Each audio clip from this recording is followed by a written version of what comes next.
हमारे प्रिय परमेश्वर के नाम की महिमा हो गई। 1 കൊരിന്ത്യരുടെ ലേഖനത്തിൻ്റെ പഠനം നമുക്ക് ഇന്ന് തുടരാം. आज हम जो कुछ महीनों से पहले कुरिन्थियों से हम पढ़ रहे हैं उसको हम आगे बढ़ाएंगे. ഇന്നത്തെ പോർഷൻ 3-ാമത്തെ അധ്യായത്തിൻ്റെ 1 മുതൽ 4 വരെയുള്ള വാക്യങ്ങളാണ് നമ്മൾ ശ്രദ്ധിക്കുന്നത്. आज का वाक्य आयतें हम पहले कुरिन्थियों उसके 3 अध्याय उसके पहले वाक्य से 4 वाक्य तक. ഓക്കെ, ഈ ഒരു ഭാഗത്തേക്ക് നമ്മൾ പ്രവേശിക്കുന്നതിന് മുമ്പ് നമുക്കെല്ലാവർക്കും ചിലപ്പോഴെങ്കിലും ഉണ്ടാകുന്ന ഒരു തെറ്റിദ്ധാരണയെ പറ്റി ഞാൻ പറയാം. हम इस प्रचार में जाने से पहले हमें कुछ एक गलतफहमी हमें होता है. പല വ്യക്തികളും ഇപ്രകാരം ഒരു അഭിപ്രായം ഈ 4 വാക്യത്തെ ഉപയോഗിച്ച് പറഞ്ഞിട്ടുണ്ട്. ऐसे कई सारे लोग इन 4 आयतों को लेकर अभी एक ऐसा अभिप्राय कहते हैं. ലോകത്തിൽ 3 തരം അല്ലെങ്കിൽ സഭയിൽ 3 തരം ആൾക്കാരുണ്ട്. संसार और कलीसिया में 3 रीति के लोग हैं. ഒന്ന് പ്രാകൃത മനുഷ്യൻ, നാച്ചുറൽ മാൻ. एक जो समूह है वो है शारीरिक लोग. അതായത് ഒരു വ്യക്തിക്ക് പരിശുദ്ധാത്മാവിനുള്ളിൽ ഇല്ലാത്ത ഒരു വ്യക്തി, അതുകൊണ്ട് അവൻ ഒരു അവിശ്വാസിയാണ്. जो लोग जिनके दिल में वो आत्मा का कार्य नहीं, आत्मा वास नहीं करता, वैसे लोग.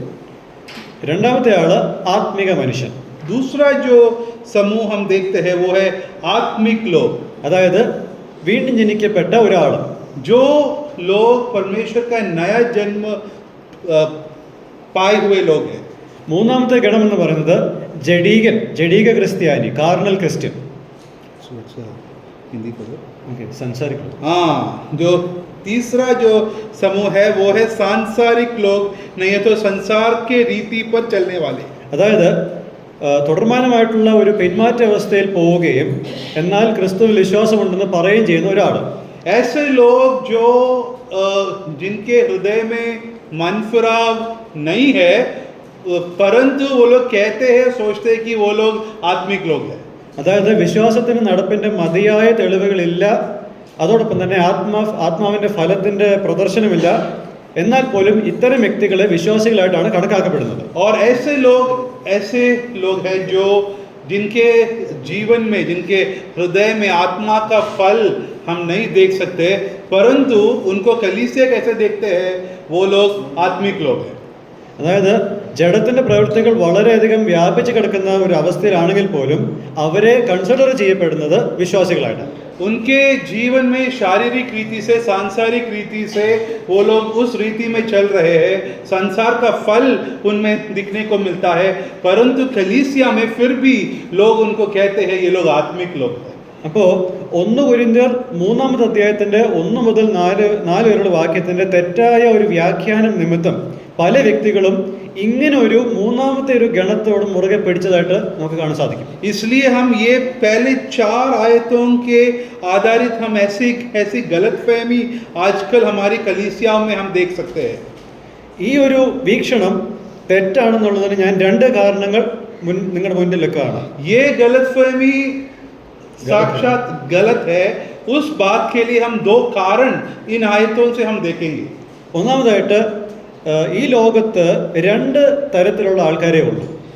सबसे पहला कारण हम इस बात पर देखेंगे, इस संसार में केवल 2 रीति के लोग ही हम देख सकते हैं. ഒന്ന് ദൈവത്തോട് ബന്ധമില്ലാത്ത പ്രാകൃത മനുഷ്യൻ. पहला समूह ये है जो लोग इस हमारे पिता परमेश्वर के साथ कोई संबंध नहीं है, परंतु वो संसार के रीति में चलते हैं. രണ്ടാമതായിട്ട് ദൈവത്തോട് ചേർന്ന് നടക്കുന്ന അല്ലെങ്കിൽ ദൈവത്തിൻ്റെതായിട്ടുള്ള ഒരു വ്യക്തി, ആത്മിക മനുഷ്യൻ. दूसरा समूह है जो पिता परमेश्वर को जानते हैं, पिता परमेश्वर के साथ चलते हैं, उनको हम कहते हैं आत्मिक लोग. ഇതിന്റെ നടുക്ക് ഒരു വേർതിരിവില്ല, ഇതിന്റെ നടുക്ക് ഒരു ഗണമില്ല. इन 2 समूहों के बीच में एक तीसरा समूह हम नहीं देख सकते. രണ്ടാമത്തെ കാരണം, ഒരു വിശ്വാസിയാണെന്ന് പറയുന്ന ഒരു വ്യക്തിക്ക് ഒരിക്കലും എക്കാലത്തെയുമുള്ള ഒരു പിന്മാറ്റ അവസ്ഥയിലേക്ക് പോകുവാൻ സാധിക്കത്തില്ല.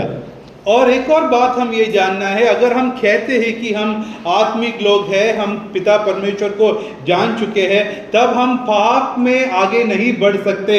അതായത് തെറ്റായ ഒരു അവസ്ഥയിൽ കൂടി കടന്നു പോകുമ്പോൾ ആ വ്യക്തി ആ തെറ്റിൽ ജീവിതകാലം മുഴുവൻ പോകത്തില്ല.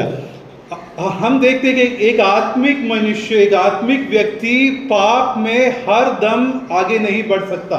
ഓക്കെ, ഇത് മനസ്സിലാക്കാനായിട്ട് നമുക്ക് ഇതേ പുസ്തകത്തിൽ തന്നെ 1-ാമത്തെ അധ്യായം അതിന്റെ 7 മുതൽ 9 വരെയുള്ള വാക്യങ്ങളൊന്ന് വായിക്കാം. इस सच्चाई को जानने के लिए हम इसी पुस्तक का पहले अध्याय उसके 7 से 9 आयत तक जरा हम पढ़कर देखेंगे. മലയാളത്തിൽ ഒന്ന് വായിക്കാം. मलयालम में कोई पढ़ सके, जोर से पढ़ना.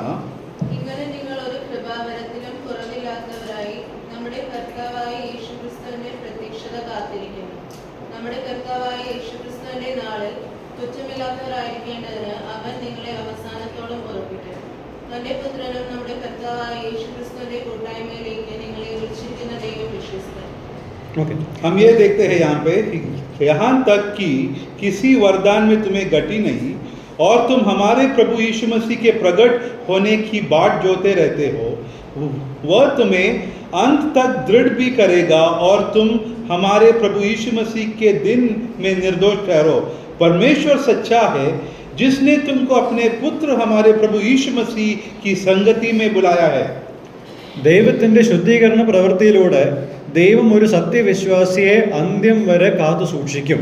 हम देखते हैं पिता परमेश्वर एक व्यक्ति को जैसे पाप से बचाते उसे अंत तक दृढ़ रखेगा. അവനെ യേശുവിന്റെ നാളിൽ കുറ്റമില്ലാത്തവനായിട്ട് അവതരിപ്പിക്കും. और यही पिता परमेश्वर यीशु मसीह के द्वारा, पवित्र आत्मा के द्वारा प्रभु यीशु मसीह के उस अंतिम दिन तक निर्दोष रखेगा. അപ്പോൾ ഈ രണ്ട് വിഭജനങ്ങളെ ബൈബിൾ അനുശാസിക്കുമ്പോൾ जब हम देखते हैं कि बाइबल ऐसे दो समूह, दो लोगों के बारे में ही बात करता है. ഈ ജഡീക ക്രിസ്ത്യാനിത്വത്തെ പറ്റി വാദിക്കുന്ന ഒരാള് ഒരു ആത്മികനെ എങ്ങനെയാണ് ചിത്രീകരിക്കുന്നത്? अगर ऐसे ही दो समूह हम परमेश्वर के शास्त्र में पढ़ेंगे, तब ये संसारिक लोगों को हम कैसे आत्मिक लोगों के रूप में हम कह सकते हैं? No. അതായത് ജഡീക ക്രിസ്ത്യത ഉണ്ടെന്ന് അഭിപ്രായപ്പെടുന്ന ഒരാൾ, ഓക്കെ, जो यह विश्वास करता है कि संसारिक लोग इस संसार में है, സംസാരിക് ക്രിസ്ത്യാനി, संसारिक ईसाई लोग या विश्वासी लोग, അവരെങ്ങനെയാണ് ഒരു ആത്മികനെ കാണുന്നത്? एक संसारिक विश्वासी कैसे आत्मिकता के बारे में समझता है? ഒരു ആത്മീയനെ അവർ നിർവചിക്കുന്നത് പാപമില്ലാത്തൊരുവനായിട്ടാണ്. संसारिक विश्वासी एक आत्मिक मनुष्य को कैसे देखता है? उस मनुष्य के जीवन में पाप नहीं है. അതായത് ജഡീക ക്രിസ്ത്യാനികൾ ഉണ്ട് എന്ന് പറയുന്ന ഒരാള് ഒരു ആത്മികനെ പറ്റി വിശേഷിപ്പിക്കുന്നത് ആത്മികനിൽ പാപമില്ലെന്ന്. അതായത് രണ്ട് ഗണം, ആത്മികൻ, ജഡീകൻ. ആത്മികന് പാപമില്ല, ജഡീകന് കുറച്ച് പാപമുണ്ട്. जो लोग कहते हैं कि सांसारिक विश्वासी भी है, आत्मिक विश्वासी है, वो लोग इस प्रकार कहते हैं कि सांसारिक विश्वासी लोगों के जीवन में कुछ पाप है, आत्मिक विश्वासी के जीवन में कोई पाप नहीं है. ഓക്കെ, അപ്പോൾ ഇവിടെ സത്യം എന്താണ്? इधर सच्चाई क्या है? ഒരു വിശ്വാസിക്ക് ഒരു പുതിയ ഹൃദയവും പുതിയ ആഗ്രഹങ്ങളും ദൈവം കൊടുത്തിട്ടുണ്ടെന്നുള്ള സത്യമാണ്. हम इस बात को देखते हैं, परमेश्वर ने एक अपने विश्वासी के दिल में को एक नया दिल दिया है, एक नया हृदय दिया है, उसके साथ एक नया लालसा, नया इच्छाओं भी दे रखे हैं. ഇത് സത്യമായിരിക്കെ തന്നെ മറുവശത്ത് ആ വ്യക്തി ആ പഴയ ശരീരത്തിൽ തന്നെയാണ് ജീവിക്കുന്നതെന്നുള്ളതും നമ്മൾ ഓർക്കണം. यह बात सच है, नया हृदय मिला, नया इच्छाएं मिली, परंतु इस बात को भी देखना है, ऐसा व्यक्ति उस पुराने शरीर में ही रहता है. ഈ ശരീരം അതിന്റെ മഹത്വത്തിനായിട്ട് എപ്പോഴും കാംക്ഷിച്ചുകൊണ്ടിരിക്കുകയാണ്. हम देखते हैं हमारा ये शरीर उस अंत दिन का जो महिमा, परमेश्वर का महिमा के लिए देख रहा है, इंतजार कर रहा है. അപ്പോൾ ഈ പാപം നിറഞ്ഞ ലോകത്തിൽ ജീവിക്കുമ്പോൾ പാപം ചെയ്യാനുള്ള ഒരു പ്രവണത ഈ ശരീരത്തിനുണ്ട്. इसलिए हम जब आत्मिक रीति से रहते हैं, विश्वासी बनकर जीते हैं, हमें पाप करने का एक इच्छा हमारे में है. ഇത്തരം പാപങ്ങൾ ഉണ്ടാകുമ്പോൾ എന്ത് സംഭവിക്കുന്നത്? ऐसे जब हम पाप करते हैं तो क्या होता है? തൻ്റെ ജനത്തെ പല മാധ്യമങ്ങളിലൂടെ തുടർമാനമായിട്ട് ശുദ്ധീകരിക്കും ദൈവം. हम देखते हैं कि परमेश्वर अपने विश्वासी लोगों को कई रीति से उनको साफ रखता है, दृढ़ करता है.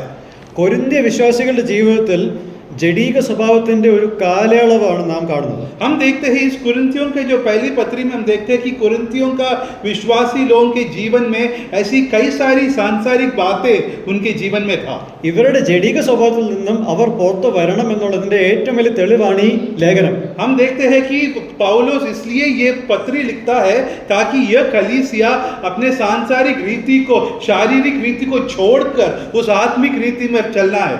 ഈ ജഡീക സ്വഭാവം തുടരാനാണ് ദൈവത്തിന്റെ ഇഷ്ടമെങ്കിൽ ഈ ലേഖനം എഴുതപ്പെട്ടില്ലായിരുന്നു. अगर परमेश्वर यह इच्छा करता है कि उनका आत्मिक रीति, उनका आत्मिक स्वभाव आगे बढ़ता रहे, ऐसा इच्छा है तो यह पत्री लिखने का जरूरत पौलुस को नहीं है.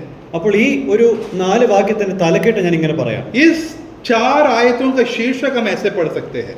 ആദ്യം ഇംഗ്ലീഷിൽ പറഞ്ഞിട്ട് മലയാളത്തിൽ പറയാം. The pathetic situation of Christians being immature. അതായത് ക്രിസ്ത്യ വിശ്വാസികൾ പക്വതയില്ലായ്മ കാണിക്കുന്ന ഒരു പരിതാപകരമായിട്ടുള്ളൊരു അവസ്ഥ.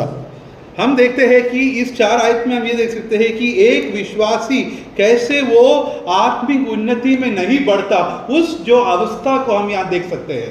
ഈ സദസ്സ് യഥാർത്ഥത്തിൽ ക്രിസ്ത്യാനികൾ തന്നെയാണ്. हम देखते हैं कि ये कुरिन्थियों का पत्री विश्वासी लोगों अर्थात परमेश्वर के संतानों को लिखा गया है. അതെങ്ങനെ മനസ്സിലാവുന്നത്? वो हम कैसे पढ़ सकते हैं? ഒന്നാമത്തെയും രണ്ടാമത്തെ അധ്യായത്തിൽ ഇവരെ ദൈവസഭ എന്ന് തന്നെയാണ് വിളിക്കുന്നത്. उसके पहले अध्याय और दूसरे आयत में हम देखते हैं कि इस झुंड को परमेश्वर की कलीसिया के नाम में पुकारा जाता है. ഈ മൂന്നാമത്തെ അധ്യായത്തിന്റെ ആദ്യത്തെ വാക്ക് തന്നെ എന്താ?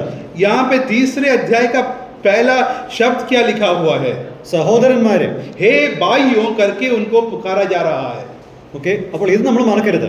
इस बात को हम भूलना नहीं चाहिए. പൗലോസ് നേരത്തെ പറഞ്ഞിരുന്നു താനും അപ്പോലോസും കേഫാവും തികവുള്ളവരുടെ ഇടയിൽ ജ്ഞാനത്തിന്റെ ഒരു സന്ദേശമാണ് പ്രസംഗിച്ചതെന്ന്. हम देखते हैं कि पहले पौलुस कहता है कि पौलुस, अपुल्लोस और कैफा ऐसे लोगों के बीच में ज्ञान का संदेश, उस शुभ संदेश को प्रचार करते हैं. പക്വതയുള്ളവർ അല്ലെങ്കിൽ തികവുള്ളവർ എന്ന് പറഞ്ഞാൽ എന്താണ് അർത്ഥം? जो लोग आत्मिक उन्नति में बढ़ रहे हैं उनका अर्थ क्या है? എന്ന് വെച്ചാൽ ദൈവം സൗജന്യമായി കൊടുത്ത കാര്യങ്ങളെ മനസ്സിലാക്കേണ്ടതിനായിട്ട് ദൈവത്തിന്റെ ആത്മാവ് അവരുടെ മനസ്സിനെ തുറന്നിരിക്കുന്നു. जो बात परमेश्वर ने मुफ्त दिया है उस बात को समझने के लिए परमेश्वर ने अपनी आत्मा को भी उनको वरदान के रूप में दिया है, ताकि उनकी आंखों को खोले. ताकि उनकी आंखों को खोले. Thank you brother. അപ്പോൾ പരിശുദ്ധാത്മാവിനാൽ പ്രകാശനം ലഭിച്ച ഒരാൾ പരിശുദ്ധാത്മാവിനാൽ ജീവിക്കും. हम देखते परमेश्वर की आत्मा के द्वारा प्रकाशित किया गया एक व्यक्ति वो पवित्र आत्मा के अनुसार अगुवाई के अनुसार जिएगा.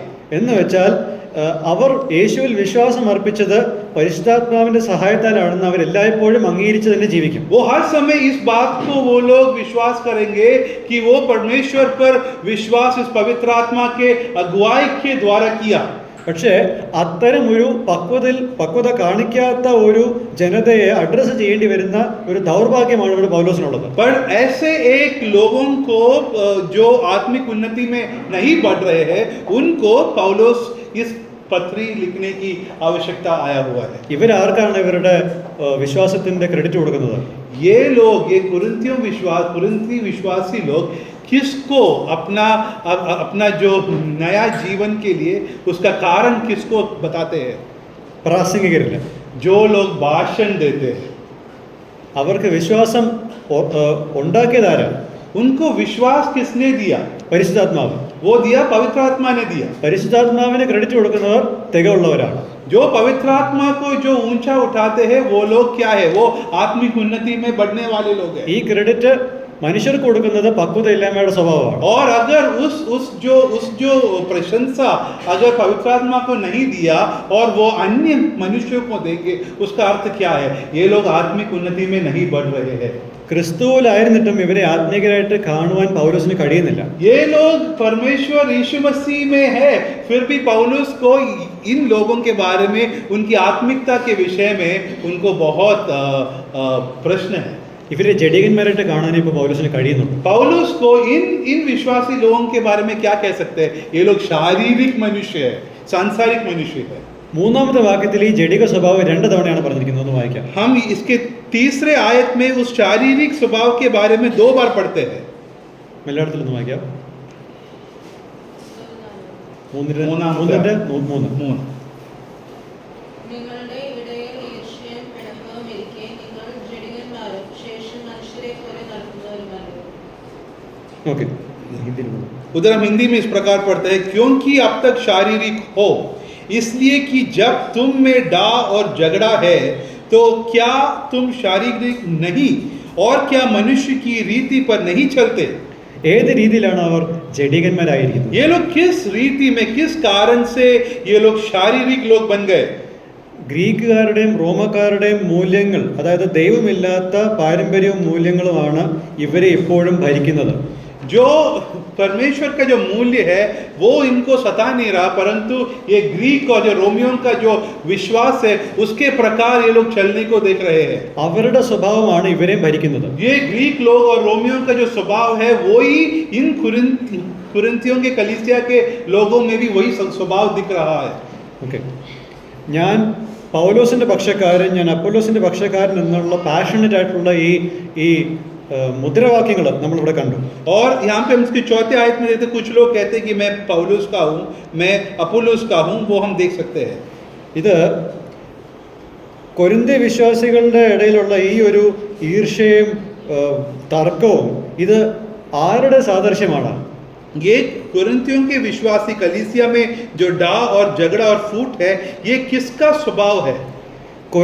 കൊരിന്ത്യരായിട്ടുള്ള അവിശ്വാസികളുടെ ഇടയിലുള്ള സെക്യുലർ ആയിട്ടുള്ള ആൾക്കാരുടെ ഇടയിലുള്ള ഈ പെരുമാറ്റമാണ് ഇപ്പോൾ വിശ്വാസികൾ കാണിക്കുന്നത്. जो कुरिन्थियों के अविश्वासी लोग हैं, जो अन्य जाति लोग हैं, जो दूसरे लोग हैं, जो लोग विश्वास में नहीं आए, उनका स्वभाव ये विश्वासी लोग दिखा रहे हैं परमेश्वर की कलीसिया में. അതായത് അവർക്ക് ചുറ്റുമുള്ള അവിശ്വാസികളെ പോലെ അവർ ഇപ്പോൾ പെരുമാറുന്നു. അതാണ് ജഡപ്രകാരമുള്ള ഈ ഒരു പെരുമാറ്റം. परमेश्वर की कलीसिया उनके चारों ओर जो अविश्वासी है, सांसारिक लोग हैं, उनका स्वभाव कलीसिया में जब दिखाते हैं उसको कहते हैं शारीरिक स्वभाव.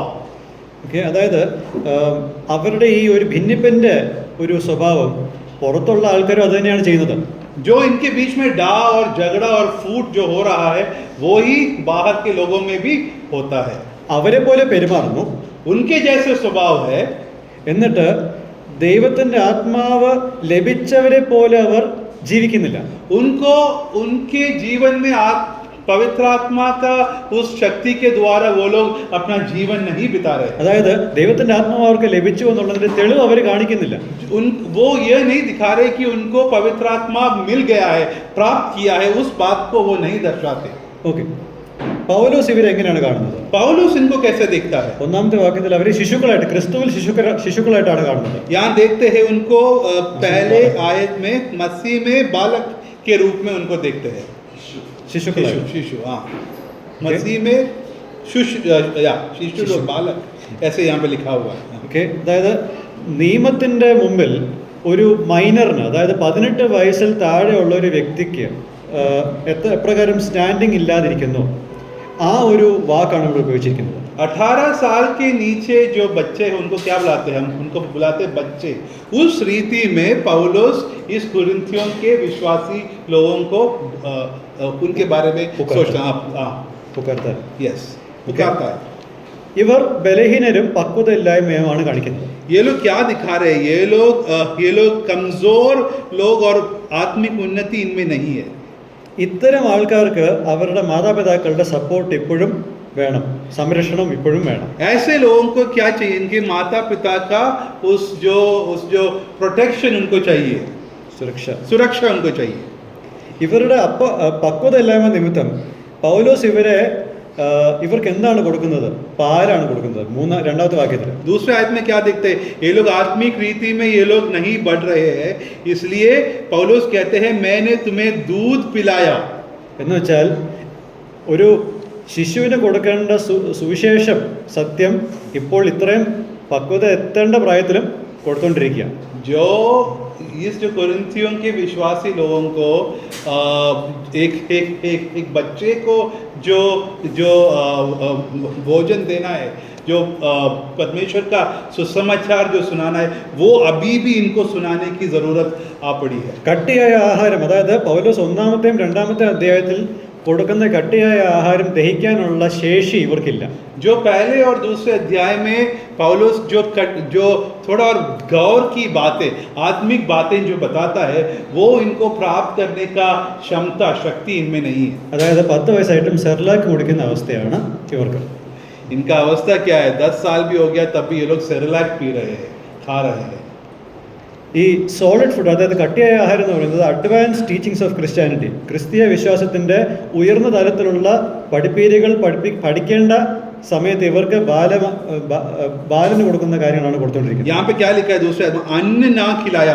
ये अन्न इधर क्या है?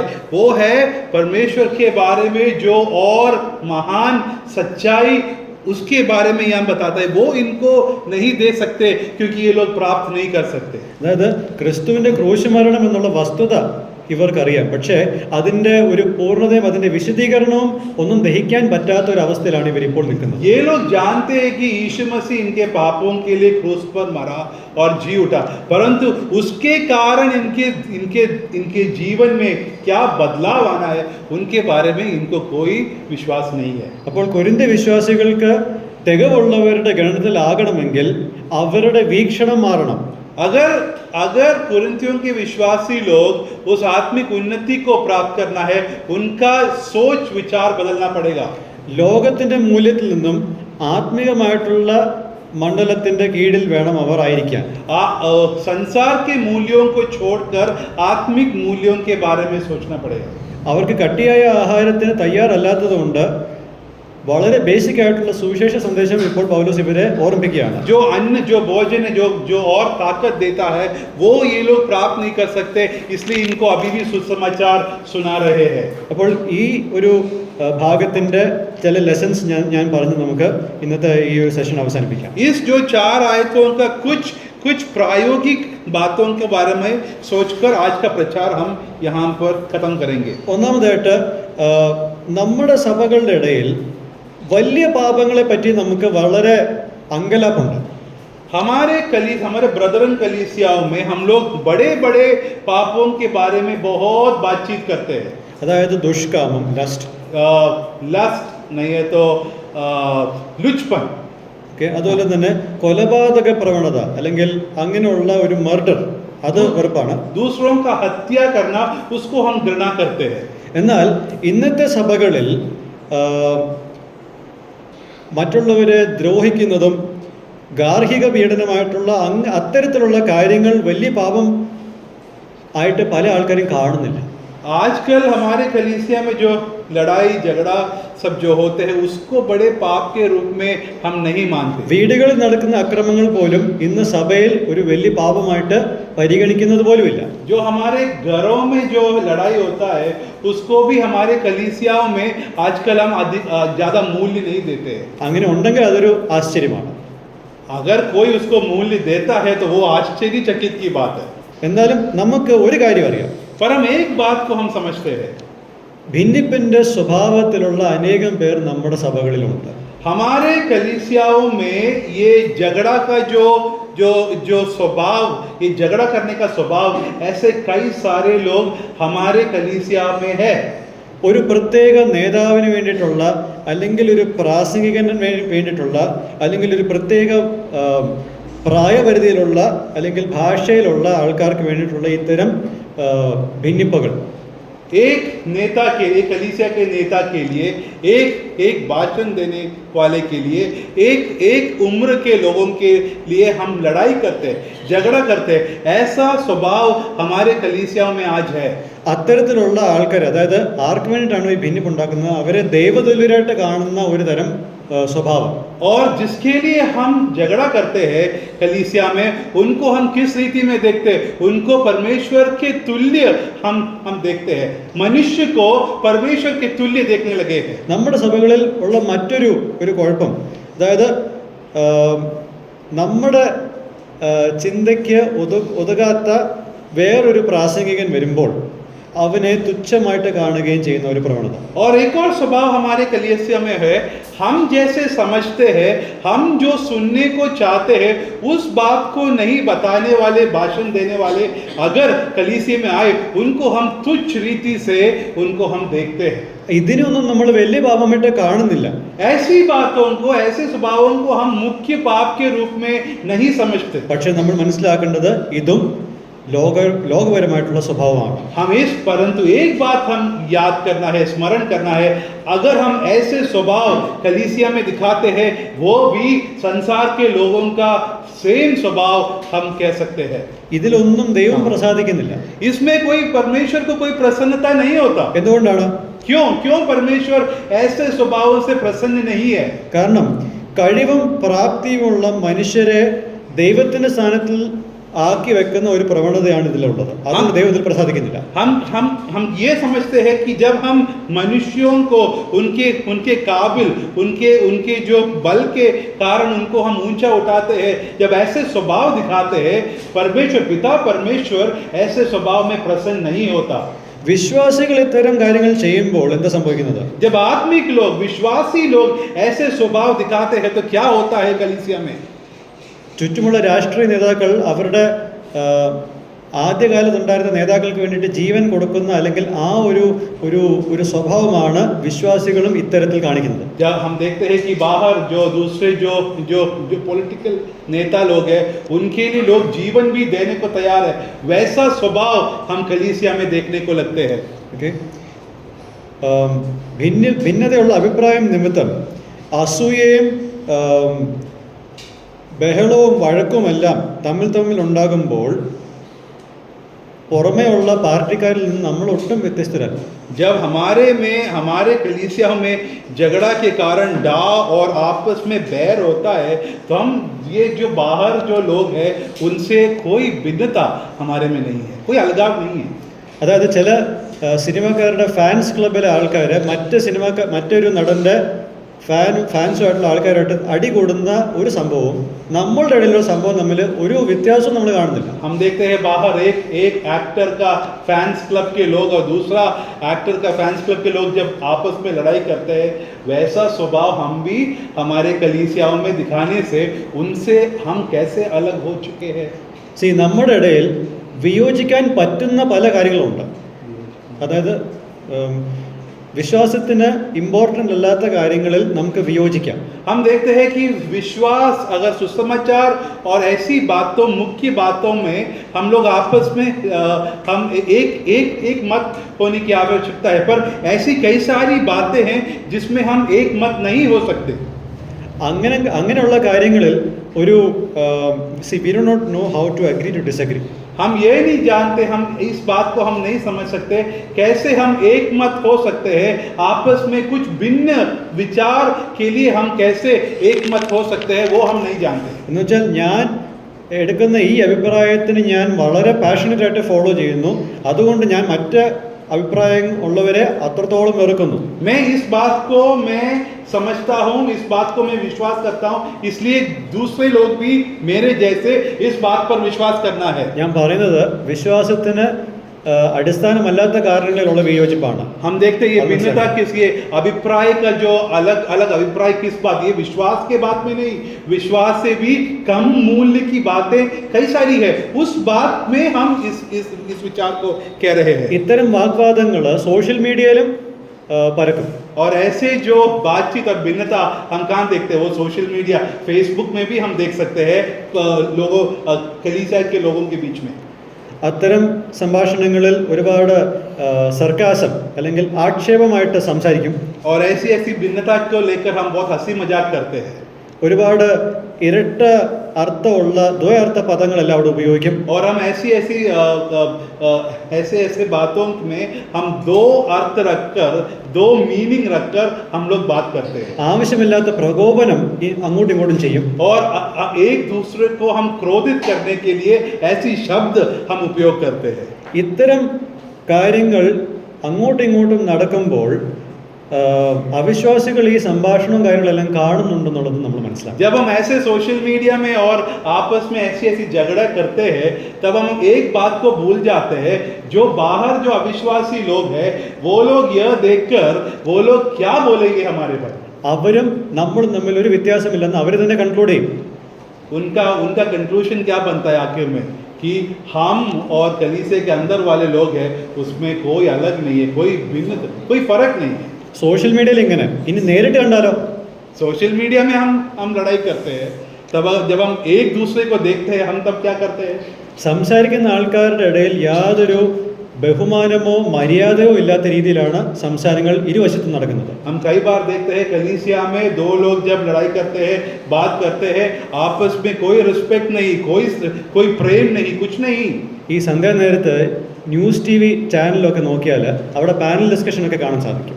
अगर आप न्यूज़ चैनल देखते हो, न्यूज़ चैनल में आप ये पैनल डिस्कशन 4-5 लोग बैठकर किसी मुद्दे पर वो लोग बात करते हैं. അപ്പോൾ അനേകം അഭിപ്രായങ്ങളുള്ള ആൾക്കാർ അവർ ദേഷ്യപ്പെടുകയും അവരുടെ ശബ്ദം ഉയർത്തുകയും ചെയ്താൽ എല്ലാ കൂട്ടരും അത് തന്നെയാണ് ചെയ്യുന്നത്.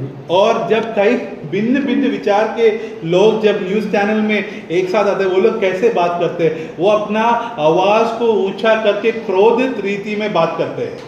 അത്തരം വീഡിയോകളാണ് പലപ്പോഴും സമൂഹ മാധ്യമങ്ങളിൽ കൂടുതലായിട്ട് പ്രചരിപ്പിക്കുന്നത്. ऐसी जो वीडियोस हम देखते हैं वो ये व्हाट्सएप ग्रुपों में और ऐसी भिन्न भिन्न मीडियम्स में हमें मिलता है और हम उसको फैलाते हैं. ആ അടിയും നമ്മളുടെ ഇടയിൽ അടിയും തമ്മിൽ ഒരു വ്യത്യാസവുമില്ല. അതേ സ്റ്റാൻഡേർഡാണ് നമുക്ക്. वहाँ जो लड़ाई होता है और हमारे कलीसियाओं में जब लड़ाई होता है, उसमें कोई फर्क नहीं है, दोनों एक स्वभाव के लोग हैं. ബിസിനസ് മീറ്റിങ്ങുകളിൽ നടക്കുന്ന ഇത്തരം സംഭാഷണങ്ങളിൽ ഒരു വ്യത്യാസവുമില്ല. സഭയിലെ ബിസിനസ് മീറ്റിങ്ങുകളിൽ നടക്കുന്ന സംഭാഷണങ്ങളിൽ ഇതൊക്കെ തന്നെയാണ് നടക്കുന്നത്. कलीसिया का जो जब भाई लोग एक साथ आकर कलीसिया के उन्नति के बारे में सोचते हैं, तब भी ऐसी बातचीतें कलीसिया में होता है. ജനങ്ങളാൽ തിരഞ്ഞെടുക്കപ്പെടുന്ന രാഷ്ട്രീയ നേതാക്കൾ ചെയ്യുന്ന അതേ കാര്യം തന്നെയാണ് സഭയ്ക്കുള്ളിൽ ഈ ഒരു വാക്തർക്കങ്ങളിലും കാണപ്പെടുന്നത്. हम जब देखते हैं राजनीति में जो लड़ाई और जो भिन्न भिन्न की बातें होती है, वही हम कलीसिया में भी देख सकते हैं. ലോകത്തു നിന്നുള്ള നമ്മുടെ വേർപാട് എവിടെയാണ്? संसार से हम कैसे अलगाव हुए, कैसे हम फर्क पा चुके हैं. വിശ്വാസികളെ ഈ മേഖലകളിലും ലോകം കയറി വന്നിരിക്കുകയാണ്. इस बातों में भी विश्वासी लोग हम ये समझना है कि संसार हमारे जीवनों में, हमारे कलीसियाओं के अंदर आ चुका है. ലോകം പെരുമാറുന്നത് പോലെ തന്നെയാണ് നമ്മളും ഇവിടെ പെരുമാറുന്നത്. जैसे संसार के लोग जैसे आपस में बातचीत करते हैं, वैसे हम भी बातचीत करते हैं. ഇത്തരം കാര്യങ്ങളെ നമ്മൾ കൂടുതലായിട്ട് ടോളറേറ്റ് ചെയ്താൽ अगर ऐसी बातों को अगर हम आगे बढ़ाते रहे, ബർദാഷ് करता अगर हम उसको बर्दाश्त करते रहे, ദൈവജനത്തിന് അവരുടെ ചുറ്റുമുള്ളവരുടെ മുമ്പിൽ ഒരു സാക്ഷിയായിട്ട് നിൽക്കുവാൻ കാര്യങ്ങൾ കുറച്ചുകൂടെ കഠിനമാകുന്നതേ ഉള്ളൂ.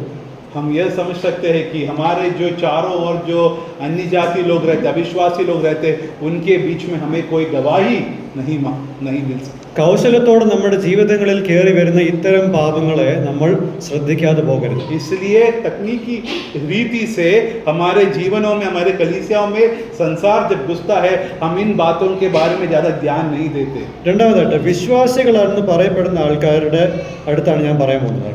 अब दूसरा प्रायोगिक बात हम यह कहेंगे, वो विश्वासी लोगों के बारे में हम बात करेंगे. അതായത് ചിലപ്പോഴൊക്കെ ആത്മനിയന്ത്രണത്തിലായിരിക്കുന്നതിന് പകരം ലോകത്തിന്റെ നിയന്ത്രണത്തിൽ ആയി പെരുമാറി വരുന്ന പക്വത ഇല്ലാത്ത അവസ്ഥ. कई बार हम देखते हैं कि परमेश्वर के लोग आत्मा से नियंत्रित होने के अर्थात वो लोग कैसे नियंत्रित, सांसारिक रीति से वो लोग नियंत्रित हो रखे हैं. ശുശ്രൂഷക്കാരെന്ന നിലയിൽ നമ്മുടെ ഉത്തരവാദിത്തം അവരോട് സുവിശേഷം എല്ലായ്പ്പോഴും ഓർമ്മപ്പെടുത്തിക്കൊണ്ടിരിക്കുക എന്നുള്ളത്. जो लोग परमेश्वर के उपदेशक लोग जो यहाँ खड़े होकर बात करना है, वो लोग हर समय परमेश्वर का सुसमाचार कलीसिया के लोगों से बताने का जरूरत है. എന്തിനാണ് അങ്ങനെ ഒരു ഓർമ്മപ്പെടുത്തൽ? क्यों हमें सुसमाचार के बारे में याद दिलाना है? അവരുടെ രക്ഷയുടെ കാരണം അവരെല്ലായ്പ്പോഴും ഓർക്കണം. हम कलीसिया में जो विश्वासी लोग हैं, हम यह हर समय स्मरण करना है, हमारा नया जन्म उद्धार पाने का कार्य और नींव वो यीशु मसीह है, हमारा पिता परमेश्वर है. അത് മാത്രമല്ല, അവരെ ദൈവം കൂട്ടിച്ചേർക്കുമ്പോൾ അവരെ ആയിരിക്കുന്ന അവസ്ഥയിൽ തുടരാനല്ല, മറിച്ച് അവരിൽ മാറ്റമുണ്ടാവാനാണ് ദൈവം അവരെ രക്ഷിച്ചെന്നുള്ളത് പിന്നെ ഓർമ്മപ്പെടുത്തണം. हम इस बात को बार बार स्मरण दिलाना है कि परमेश्वर ने हमें कलीसिया में एकत्रित इसलिए किया है ताकि हम परमेश्वर में आगे बढ़ते रहे, आपस में भिन्नता में नहीं. ദൈവം ഈ കൊരിന്ത്യ വിശ്വാസികളെ അവരുടെ പാപത്തിൽ നിന്നും ശുദ്ധീകരിച്ച് അവർക്കൊരു പുതിയ ഹൃദയം നൽകിയിരിക്കുകയാണ്. हम देखते हैं परमेश्वर ने इस कुरिन्थियों विश्वासियों को पाप से मोल लिया और उनको एक नया हृदय दिया. ഇതെല്ലാം യേശുവിലൂടെയാണ് ചെയ്തിരിക്കുന്നത്. और ये सब कार्य प्रभु यीशु मसीह के द्वारा उस पिता परमेश्वर ने किया. ഒന്നാമത്തെ അധ്യായത്തിന്റെ രണ്ടാമത്തെ വാക്യത്തിൽ പറഞ്ഞിരിക്കുന്ന പോലെ വിശുദ്ധ ജനമായിട്ടാണ് അവരെ ആക്കി വെച്ചിരിക്കുന്നത്. इसलिए हम देखते हैं पहले अध्याय उसके दूसरे आयत में देखते हैं कि मसीह यीशु में परमेश्वर ने उनको पवित्र किया है. അങ്ങനെ അതിനു വേണ്ടിയിട്ടാണ് നിങ്ങളെ വിളിച്ചതെങ്കിൽ നിങ്ങൾ അതുപോലെ പെരുമാറണം. अगर परमेश्वर ने हमें पवित्र होने के लिए बुलाए गए हैं, हमें पवित्र जीवन जीने का जरूरत बहुत है. ഒരു പുതിയ വ്യക്തിത്വമാണ് ഇവർക്കുള്ളത്. परमेश्वर ने उन्हें एक नया व्यक्तिगत रीति उन्हें दिया हुआ है, नया व्यक्ति बनाया है. അവർ ചുറ്റുമുള്ള ലോകത്തിൽ നിന്നും വ്യത്യാസമുള്ളവരാണ്. वो लोग उनके चारों ओर जो संसार है उससे अलग होने का जरूरत है. ഇത്തരം പക്വതയില്ലായ്മ അതല്ലെങ്കിൽ ലോകപ്രകാരമുള്ള സ്വഭാവം കാണിക്കുന്നവർക്ക് കൂടുതൽ തിയോളജി അല്ല വേണ്ടത്. जब परमेश्वर के कलीसिया के लोग जब अन्य जो लोग हैं संसार के रीति में जाते, उनको और थियोलॉजी का जरूरत नहीं है. അതായത് ആത്മീകമായിട്ട് പക്വതയില്ലാത്ത ആൾക്കാർ, അഹങ്കാരികളായിട്ടുള്ള ആൾക്കാർക്ക് കൂടുതൽ തിയോളജി കൊടുക്കുന്നത് അപകടമാണ്. हम देखते हैं कि जब आत्मिक उन्नति होने के स्थान में जब आपस में भिन्नता होती है, उनको और थियोलॉजी देने से हम लोग गलती करते हैं. ആ തെറ്റാണ് ഇന്ന് സഭകളിൽ നടക്കുന്നത്. आज वही गलती कलीसिया में हो रहा है. സഭയിൽ ഒരുപറ്റം ആൾക്കാർ അല്ലെങ്കിൽ ഒരു വലിയ കൂട്ടം ആൾക്കാർ ലോകപ്രകാരം ജീവിക്കുന്നുണ്ട്, എന്നാൽ അവരുടെ ബൈബിൾ സ്റ്റഡിക്ക് യാതൊരു കുറവില്ല. हम देखते हैं कि कलीसिया के लोग, वो लोग संसार के लोग के जैसे जी रहे हैं, परंतु बाइबल क्लास और बाइबल अध्ययन की कोई कमी उनमें नहीं है. കർത്താവിന്റെ രണ്ടാം വരവ് അങ്ങനെയുള്ള എല്ലാ ഉപദേശ വിഷയങ്ങളും ഇത്തരത്തിലുള്ള ആൾക്കാർ പഠിക്കുന്നുണ്ട്. ऐसे लोग जो संसार के जैसे रहते हैं कलीसिया में, वो लोग परमेश्वर का दूसरा आगमन के बारे में वो लोग सीख रहे हैं. പക്ഷെ അവർക്ക് വേണ്ടത് ബേസിക് ആണ്, പാലാണ്. ഇപ്പോൾ पौलुस कहता है उनको क्या चाहिए? जो लोग संसार का स्वभाव कलीसिया में दिखा रहे हैं, उनको क्या चाहिए? पौलुस बोलता है तुम्हें मैं दूध पिलाऊंगा. ഇത്തരം പ്രവണതകൾ കാണിക്കുമ്പോൾ വെളിപ്പാട് പുസ്തകത്തിന്റെ ലെക്ചറോ അല്ലെങ്കിൽ സക്സസ്ഫുൾ മിഷന്റെ ലെക്ചർ ഒന്നും അല്ല സഭയ്ക്ക് വേണ്ടത്. जब कलीसिया में जब झगड़ा होता है, भिन्नता होता है, संसार का स्वभाव दिखाते, उधर हमें प्रकाशित वाक्य का बाइबल क्लास की जरूरत नहीं है. അല്ലെങ്കിൽ മിഷൻസ് എങ്ങനെ നടത്തണം എന്നുള്ളതല്ല അവിടെ പറയുന്നത്. कैसे सुसमाचार प्रचार करना है, उसमें भी हमें अध्ययन की जरूरत उस समय नहीं है. ഇത്തരം കാര്യങ്ങൾ കേൾക്കുമ്പോൾ കൂടുതൽ അഹങ്കാരികളാകും, പശ്ചാത്തപിക്കാനുള്ള കാര്യവും അവിടെ നടക്കുന്നില്ല. जब हम और बाइबल स्टडी सुनते हैं, ऐसी बातों को सिखाते हैं, तो क्या होता है? उनके दिल में और क्रोध का स्वभाव बढ़कर उनमें कोई पश्चाताप, मन फुराव नहीं होता. ഗമണ്ഡി भी होता है. घमंडी लोग और बन जाते हैं. പ്രസംഗിക്കുന്നവർ ഈ കാര്യം ഭയം കൂടാതെ പ്രസംഗിക്കണം. जो प्रचार करते हैं इन सत्यों को, परमेश्वर के वचन के मूल्यों को बिना डर के प्रचार करने की जरूरत है. മറ്റ് വിശ്വാസികൾ അവരുടെ ജീവിതത്തിൽ കാഴ്ചവെക്കുന്ന ഇത്തരം പ്രോബ്ലം ഏരിയാസിനെ ടാർഗറ്റ് ചെയ്യേണ്ടതിന് ഇവർ ഭയമില്ലാതെ സംസാരിക്കണം. और ऐसी बातों, ऐसी गलत स्वभावों के बारे में प्रचार करने के बारे में परमेश्वर के उपदेशक लोग को कोई डर का जरूरत नहीं है. അവസാനമായിട്ടുള്ള ഒരു ലെസൺ ഇതാ പറയുന്നു. एक और अंतिम प्रायोगिक बात के बारे में हम कहेंगे. നമ്മൾ വിശ്വാസികൾക്ക് നമ്മളുടെ ജീവിതത്തിൽ ലോകപ്രകാരമുള്ള ഒരു സ്വഭാവം വരാനുള്ള സാധ്യതകളുണ്ട്. हम देखते हैं कि हम इस संसार में परमेश्वर के संतान लोग हैं, पर इस संसार का स्वभाव हमारे में घुस सकता है. പക്ഷേ എല്ലായ്പ്പോഴും ആ ലോകപ്രകാരമുള്ള സ്വഭാവത്തിൽ ഇരിക്കുവാൻ ദൈവം നമ്മളെ പറ്റി ആഗ്രഹിക്കുന്നില്ല. परंतु परमेश्वर ये नहीं चाहता कि हम हर समय उस संसार के स्वभाव को दिखाते रहे. ലോകപ്രകാരം നമ്മൾ എല്ലായ്പ്പോഴും ആയിരിക്കുന്നെങ്കിൽ, ഒരു പിന്മാറ്റാവസ്ഥയിലാണ് നാം എല്ലായ്പ്പോഴും ഇരിക്കുന്നെങ്കിൽ, നാം ശരിക്കും രക്ഷിക്കപ്പെട്ടതാണോ എന്ന് നമ്മളെ തന്നെ ചോദ്യം ചെയ്യണം. अगर हमारे में उस संसार का स्वभाव अभी भी आगे बढ़ता है, जा रहा है, ऐसे हम जी रहे, तो हमें एक बात पूछना है अपने आप को, क्या हम सही रीति से उद्धार प्राप्त कर चुके हैं या नहीं. നമ്മളുടെ രക്ഷയുടെ യഥാർത്ഥമായിട്ടുള്ളൊരു തെളിവ് എന്താണ്? हमारा उद्धार का एक चिन्ह क्या है? നമ്മളുടെ ലോകപ്രകാരമുള്ള സ്വഭാവത്തിലോ അല്ലെങ്കിൽ പെന്മാറ്റത്തിലോ തുടരുവാൻ ദൈവം നമ്മളെ അനുവദിക്കത്തില്ല. उसका एक चिन्ह, हम उद्धार पा लिया, उसका एक चिन्ह क्या है? हम इस संसार का स्वभाव में आगे बढ़ना परमेश्वर हमसे नहीं चाहता, हमें नहीं चलाएगा इसे. അവിടെ നിന്ന് ദൈവം നമ്മളെ പുറത്തു കൊണ്ടുവരും. उस स्वभाव से हमारा पिता परमेश्वर हमें वहां से छुड़ाकर बाहर लेके आएगा. പാപത്തിന്റെ സാന്നിധ്യത്തിൽ നമ്മൾ അസ്വസ്ഥരാകും. ആ അസ്വസ്ഥത ദൈവം നമ്മളിൽ ഉളവാക്കും. और जब हम अगर सही रीति से उद्धार प्राप्त कर लिए हैं, उसका अर्थ क्या है? हमें पाप के बारे में एक सताव हमारे दिल में होगा और हम उस पाप को छोड़कर परमेश्वर के राह में चलने का एक प्रयास करेंगे.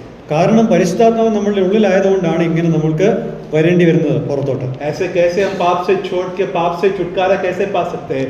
क्योंकि पवित्र आत्मा हमारे हृदयों में वास करता है.